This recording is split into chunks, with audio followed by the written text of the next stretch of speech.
اعوذ باللہ من الشیطان الرجیم، پناہ مانگتا ہوں میں اللہ کی شیطان مردود سے۔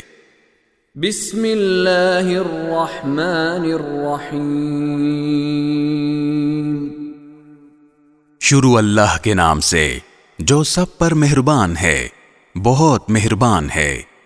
سبح اسم ربک الاعلی، اپنے پروردگار کے نام کی تسبیح کرو جس کی شان سب سے اونچی ہے۔ الذی خلق فسوى، جس نے سب کچھ پیدا کیا اور ٹھیک ٹھیک بنایا۔ والذی قدر فہدى، اور جس نے ہر چیز کو ایک خاص انداز دیا پھر راستہ بتایا۔ والذی اخرج المرعى، اور جس نے سبز چارہ زمین سے نکالا۔ فجعله غثاء احوى، پھر اسے کالے رنگ کا کوڑا بنا دیا۔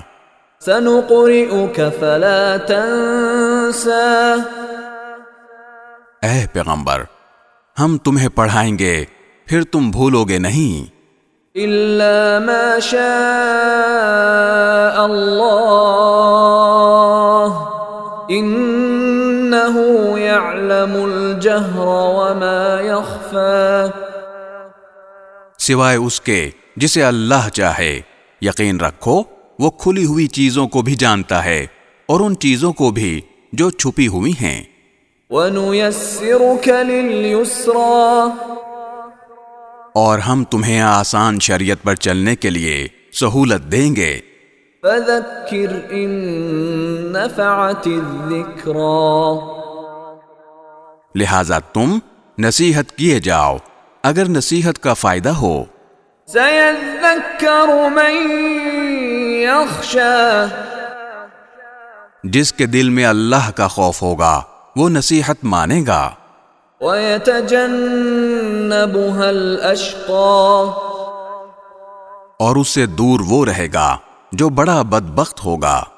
الَّذِي يَصْلَى النَّارَ الْكُبْرَى، جو سب سے بڑی آگ میں داخل ہوگا۔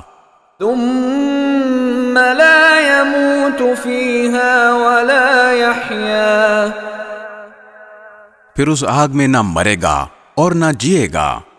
قَدْ أَفْلَحَ مَن تَزَكَّى، فلاح اس نے پائی ہے جس نے پاکیزگی اختیار کی۔ وَذَكَرَ اسْمَ رَبِّهِ فَصَلَّى، اور اپنے پروردگار کا نام لیا اور نماز پڑھی۔